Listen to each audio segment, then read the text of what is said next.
Takeway with the MEF.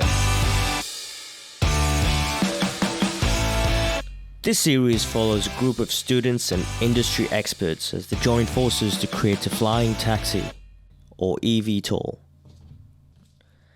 I am your host, Niraj, and this is a chat I had with Tim Kelly, founder of the MEF. The MEF is a manufacturing network on the Sunshine Coast. Tim also founded the eVTOL student team. He is an internationally experienced aeronautical engineer, now also turned social entrepreneur, amongst other things. So without further ado, let's take it away. We're trying to come up with a way, like, you imagine if you're explaining what an eVTOL is to... How old is Charlotte now? 9. 9, okay. Although Charlotte is probably more advanced than most kids their age, I would say. Oh, let's not give her too much credit. She's not here. No. So if you were trying to explain what an eVTOL is to Charlotte, how would you explain it? Flying car. Fantastic. Yeah, because most people, you say eVTOL, and you're like, all right, can we do less acronyms? And it's like, all right, electric vertical takeoff and landing vehicle. All right, I still don't even know, can we do this in English? And then you're like, flying taxi. And they're like, okay, all right, well, that's something but that's totally Jetsons. Yeah. It's like George Jetson. And it's like, yeah, well, not really, but kind of. Anyway, yeah, I don't know, people seem to understand the concept of the flying car. The other thing I think is most people say, well, that's just a drone. And it's like, well, not really, because most drones typically, in most contexts at least, generate all their lift via thrust. And that's the only way that they really do it. So they fly, but they don't, it's hyper inefficient from an energy perspective to fly using thrust. That's what wings are for. And most drones don't make that transition. They don't use, a propulsion system for vertical takeoff and landing, and then somehow transition that into something for forward flight that generates lift using wings. So when we get asked, well, isn't that just a big drone? It's like, well, kind of, but also not really. So it's something like sort of a mix between a conventional aircraft and a drone, essentially. Yeah, that's exactly what it is. So, and then walking through the process of just big picture from start to finish, like from A to B, what that vehicle is actually doing. Yeah, right. So the intent is that, someone, let's say that there's an organization that buys a fleet of air taxis, and they run those air taxis like you would run a fleet of cars or buses or whatever. And there's a specific piece of infrastructure that, which is the port, and it's ideally a network of nodes within a certain proximity of each other. And the user would have an app, much like Uber, and you wouldn't summon, but you would book in, I guess, a ride on it, and then you'd travel to that place. Ideally it wouldn't be far. Ideally it'd be nice and close. Yep. Maybe you could walk or ride a bike or something to it. And then it flies you from point A to point B, and you get out and go on your merry way, and it takes the next passenger from that node to wherever they need to go. And the nodes don't require runways because the thing can take off. Yeah, it's like it'd be like a network of helipads, basically. And I think the idea would be that this would be backwards compatible with existing helipad infrastructure. But I think, there's a fair bit that needs to be resolved around charging, fast charging, and hot swappable batteries, and whatever the method is to maximize the uptime of the vehicle. Because I think it's going to be pretty important to try to get the cost per trip down as low as possible. And in today's dollar terms, I think for a half an hour trip, that's, maybe 100 Ks or so, that needs to be sub $100. Ideally it'd be something like $50. That's potentially a little bit too cheap, but I think it's a good target to have. I think the idea of going from here to Brisbane for $50 is pretty compelling in a lot of ways. And so we've heard talks about, say, autonomous cars. Musk was doing his Boring company, trying to go underground, et cetera, et cetera. What's different with the eVTOL as a whole? Obviously, it's flying through the air, but I guess is it better as a form of transport? Is it better for the environment?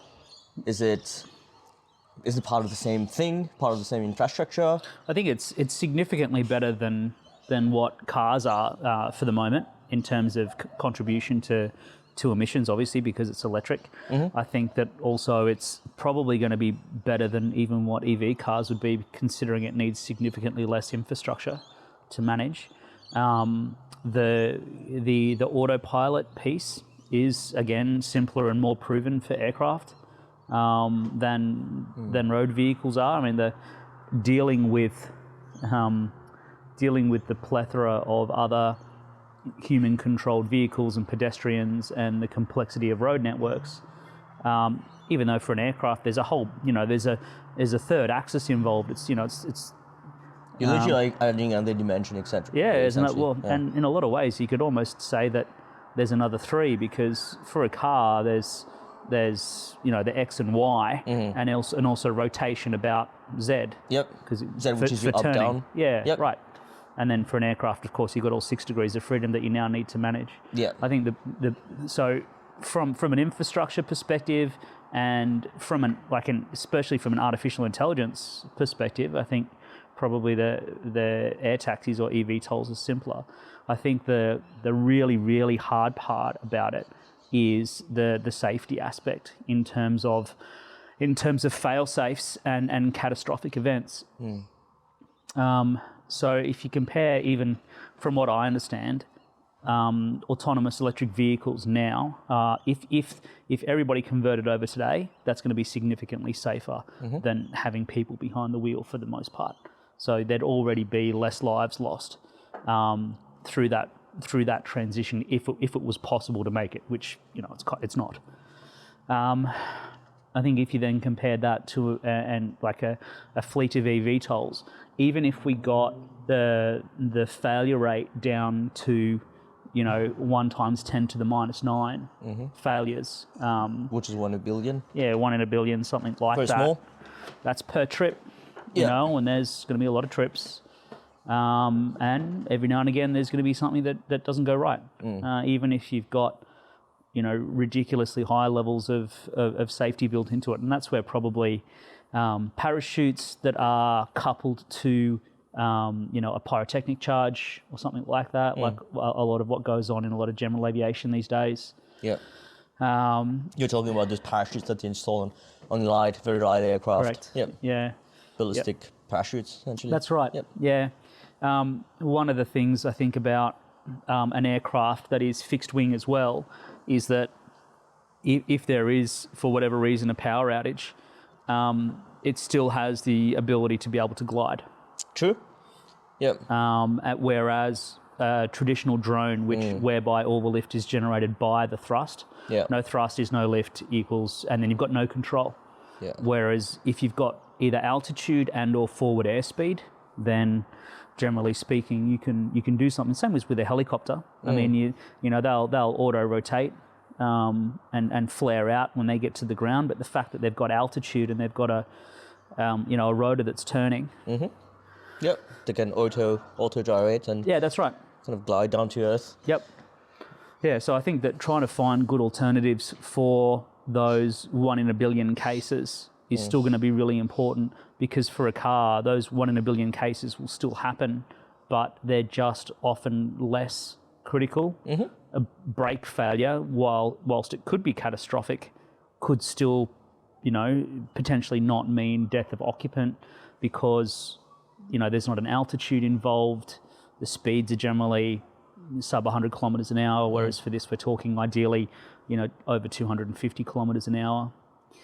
So I think there's a few things that need to be resolved there, and that's where, both from a regulatory and a social acceptance piece, it starts becoming pretty difficult, because these eVTOLs with their size are going to be thought of synonymously with general aviation aircraft, and that's probably still the right thing to do, because that's the best analogy that we have.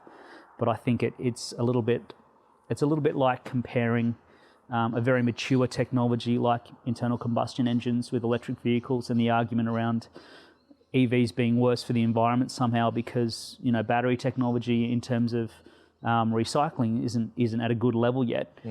but you're comparing a technology that's, more than 100 or 100 years old or whatever it is now to something that's really only, a decade or so old. Yeah. And of course has an awful long way to go.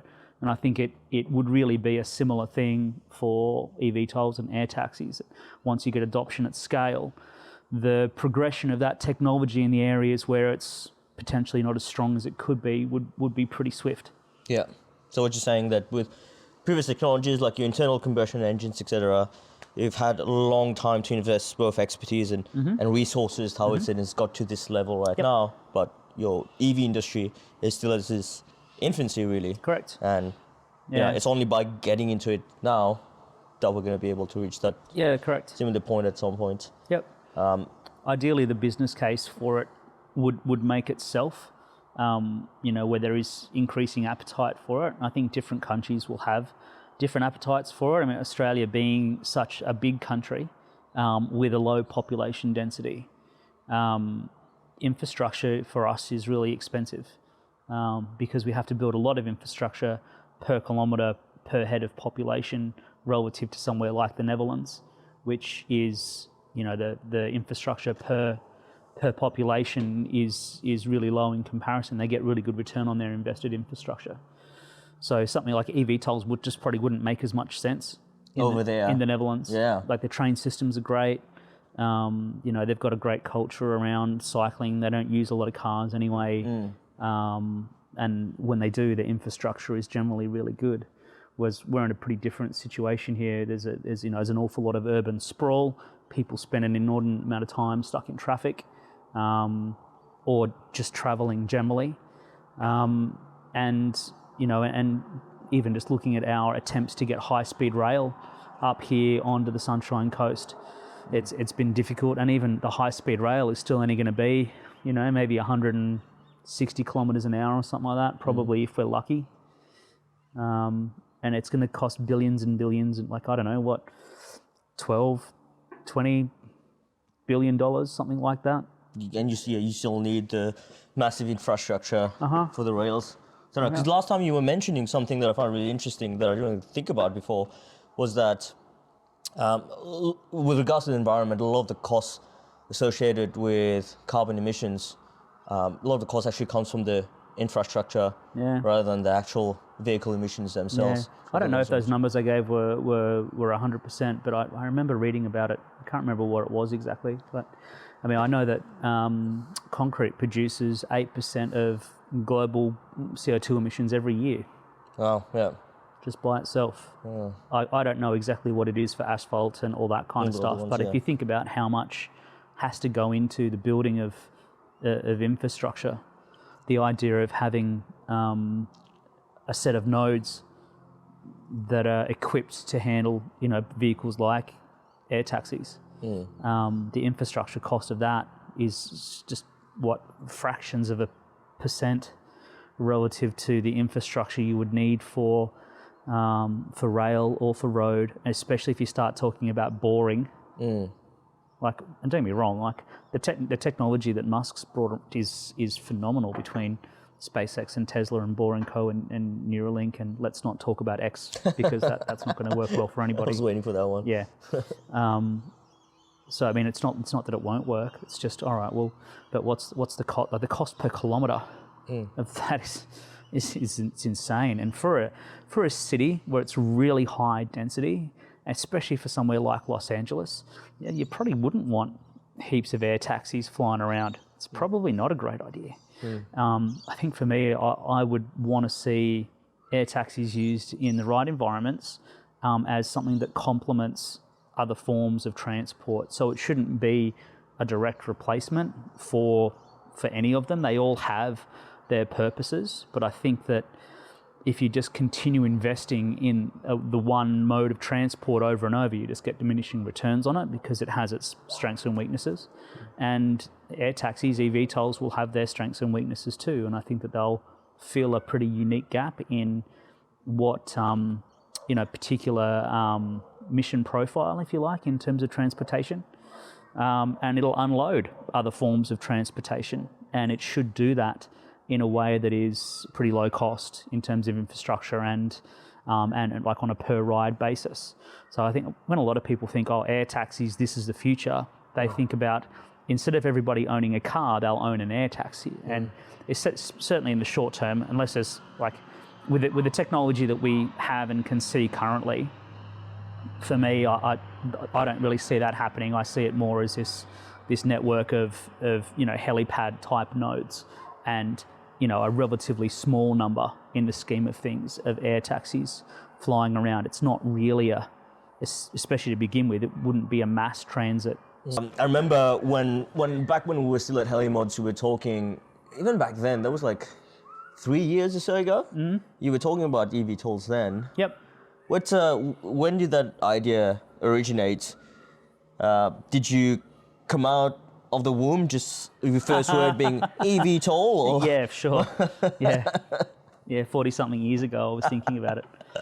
I don't know, like I think, we had so much success recruiting through student teams, and we didn't have a student team up here on the Sunny Coast, and we weren't getting many students coming through from Sunny Coast Uni. And since starting the MEF and working a lot more with businesses and schools, finding that businesses struggle to get the talent they wanted, and a lot of the talent, when it finished school, would leave the area, and it would go to Brisbane or ACT or Melbourne or Sydney or whatever for study, and that was just fueling a lot of that problem. And advanced manufacturing, any cluster really is predicated on a critical mass of talent, and unless we turned that around, it just wasn't.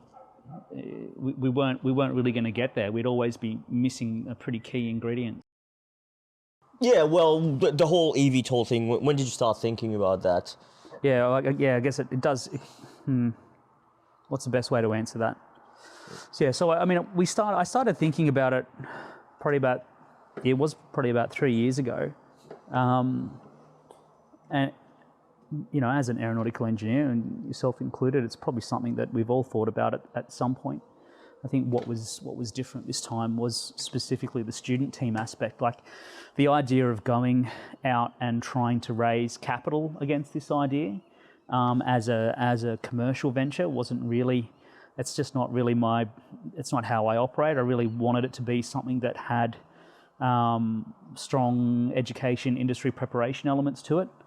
So when we did finally convince, and when I say we, it was very much a combination of people at the uni and myself convincing the uni to get on board with it. When that finally did start getting traction, and we started talking about, well, what should it be?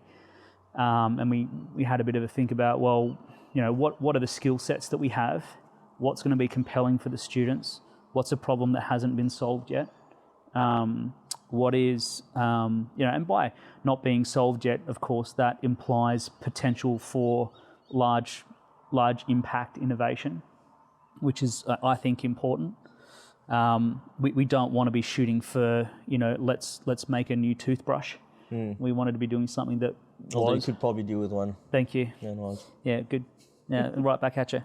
That was the best comeback, by the way. Yeah, thanks. Well, you too. Yeah, that's right. Yeah, so we wanted a project that ticked all of those boxes, and we had a look at solar cars and suborbital sounding rockets and Formula SAE and a lot of those types of things, but the eVTOL was the one that seemed to resonate the most for everybody, which was good. And I certainly, they wanted, the idea was that I would lead the project, and I feel a lot more comfortable doing that with an eVTOL than I do with a Mars rover or a Formula SAE vehicle or anything like that. Just because of your aeronautical background. Yeah, just because of the background. Yeah, and talk a bit about your background. I know you've worked with the JSF. You've worked in a couple of different places, haven't you? Yeah. So I was very lucky when I graduated. The Joint Strike Fighter program was going, and a bunch of other programs are going. So there was really a bit of a worldwide shortage of aeronautical engineers. So that was how some of that work managed to trickle its way down to Australia, because often it won't. It'll just stay in America and Europe. And then through that program, I got sent to Los Angeles and Nashville, and I worked on the Sikorsky CH-53K for a while, and And then went to Germany and the Netherlands and worked on the Airbus A350 before coming back here to work with your good self at Helimods.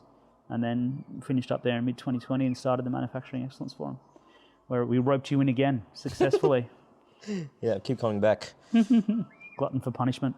And I met some of the mentors in there. Dylan being one of them, Anthony being the other one. My understanding that Dylan and yourself have worked together at some point, and Anthony and yourself have worked together at some point also. Yep. So you're trying to source, I guess, those mentors and all those industry partners within industry with people that you work with, or that people that are within the industry. Yeah, that's right. I mean, I think I've been very lucky to work with a lot of, very talented and very intelligent and just good humans generally over the years. And I almost expected you to say except you. Yeah, well, I mean, I was thinking about it, but I didn't want to throw you under the bus in public. Sorry, for a change. It wasn't going to be the first time. Yeah, that's right. And one of the good things about that is that you meet a bunch of people with a whole bunch of different skill sets. And of course, like any program or any organization, it really needs a lot of good people with complementary skill sets, leveraging their skill sets in a complementary manner. So not trying to compete with each other, but genuinely actually trying to, put in this case, the vehicle as the head priority for them to make a difference on. And to be fair, the response has been really good. Like we had, 50 something students, probably 60% from the uni and 40% from local high schools. And then, we've got the better part of 20 mentors. And to be fair, I haven't found, it's very early days, but we haven't really helped all of the mentors to engage to their full ability or capacity yet, but that'll come. I think we've got to start somewhere. So, starting with yourself and Anthony and Jake and Dylan and Tyler worked really, really well at the first session, which was great. Yeah, how did that session go, by the way? You hadn't had a chance to talk about it yet. So you set up the eVTOL student team and sort of invited everyone to that first session at the Uni SC. Yep. And we were all in a room there. And then you sort of walked us through what the hell we're there for. Yeah, that's right. Yeah. I mean, and obviously there were a lot of people just thinking, what even is this thing and how is this going to work? And hopefully coming out of it, Did you get a lot of skeptical looks at the start? People kind of like... There wasn't too much skepticism. There was optimism. Yeah. There was curiosity. Everyone, unfortunately, left feeling a little bit, I'm not prepared for this. Which is, by the way, an experience... you get that regularly when you work with Tim Kelly. Is that right? Yeah, okay, all right. That's not the intent. Yeah, you're like, oh, yeah, biting off a little bit more than we can chew, but yeah. That's okay, then you just chew like hell. Exactly. It's fine, it's normal.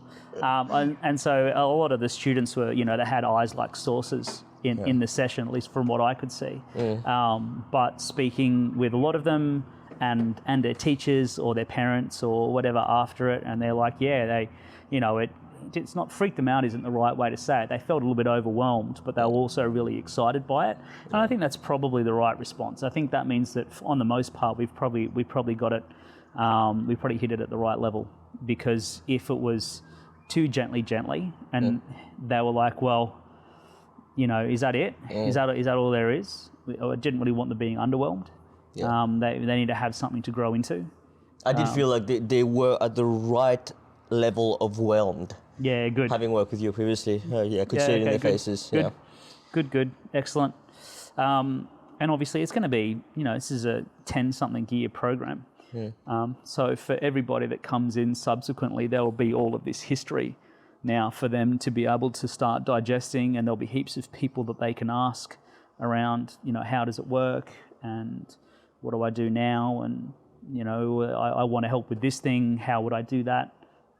There should be a lot, although there will be an awful lot more guidance and direction around that, not just from me, but from what we've developed in terms of systems, but also all of the great people that are part of it too. I think trying to get the culture right from day one is really, really important too, and making sure that we really now we've outlined the values. Now we just need to just that simple task of living by them, because it's really important how the people in the team treat their peers. that's ultimately going to define what the culture is. Anyway, it should be good. It's off to a good start. It'll keep us off the streets and out of mischief. Yeah, and like you were saying, it's a bit like setting up a 70 people organization in one go. In one go. Yeah, and to know that the spread also with experience is quite wide. Very. So even in my group, which was the area structures group, we had high school students all the way to uni, like third year uni students. Yep. So I think it's going to be a good mix in that sense. Before you were talking about connecting students with industry, so I presume you can see quite a few gaps there where students perhaps don't have the level of understanding of what industry is actually about, and industry maybe has a gap about they're not connected enough to the student side of things, with the new ideas coming in and the innovations, the fresh minds. Would that be on the right track there? Yeah, I think that's a good way to put it. Like, I think industry needs, especially at the moment, the quantum of people that are needed by industry at the moment is really high, but it's with the right skill sets, and that's where a lot of it falls over. Is that even after a whole bunch of study, very often the students still aren't really match fit for industry, and then industry has to go and either do an awful lot of training or just absorb the cost of somebody not really adding a whole lot of value for a significant period of time. And it just business and manufacturing in Australia is already pretty hard. I don't think that we need to be doing that kind of thing when there's not really a need to.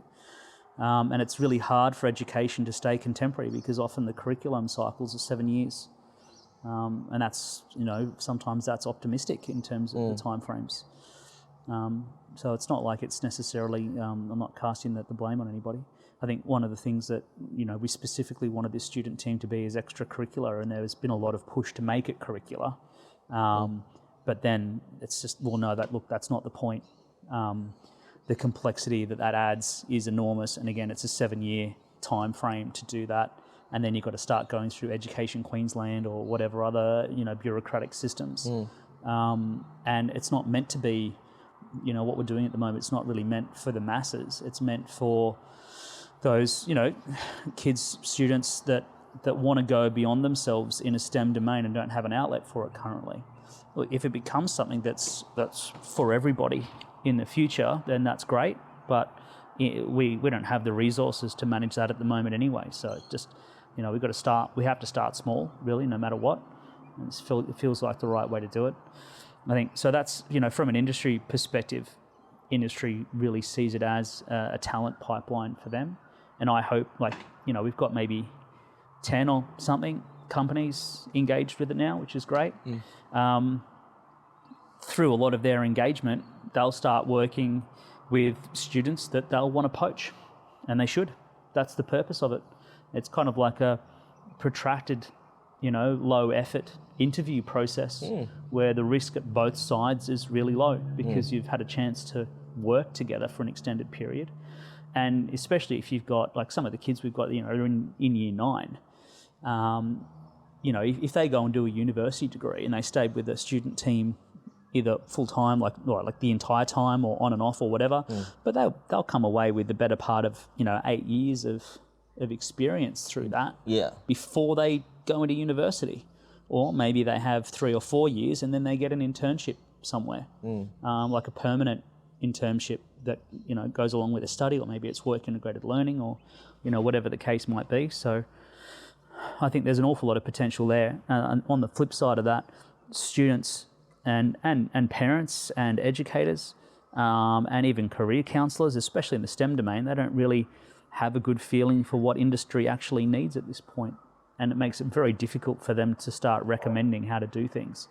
And if we want to start helping the top talent that's coming through schools to choose STEM and engineering and manufacturing as their career pathway, then we need to make it tangible and compelling.